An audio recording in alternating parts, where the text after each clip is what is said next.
after your wound has been measured, now you're gonna wanna clean it.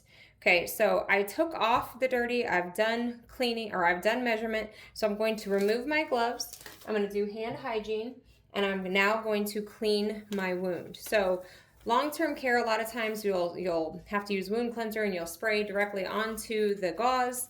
If you are lucky enough to have a sterile tray kit or something else, you might take some normal saline, spray it into there, or I'm sorry, dump it into there. Then you're gonna take your clean gauze and you're gonna soak them, right? You're gonna get several of them soaked. You're gonna get them ready. You're also gonna have some dry ones that you keep cleaning out of the way because this dressing is gonna be a wet to dry.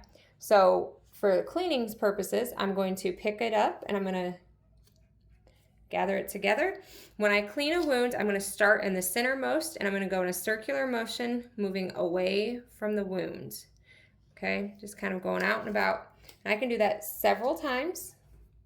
Again, kind of have a grip on it. I'm gonna start in the centermost, doing circular motions. I'm not gonna be rough. I'm gonna just kind of work my way around. This particular wound is oddly shaped, so it's kind of hard to really show the best example that I would like to do. But you're gonna do that as many times as you need to get it thoroughly clean.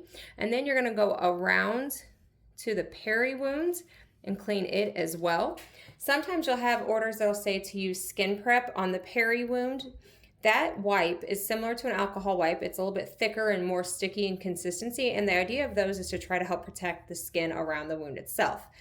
That being said, you never put a skin prep in the wound because it could cause pain and discomfort to the patient, so you don't want to use that. It's just to help keep the integrity of the skin around the wound.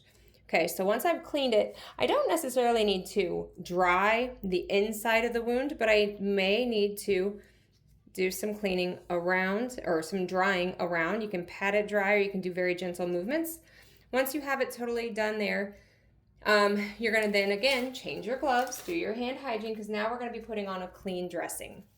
When we do the clean component, you need to follow the dressing exactly as prescribed from the provider. If it says Santyl plus then calcium alginate plus then your dry dressing, you do it exactly as it says. And this one, I just have my students doing a wet to dry dressing.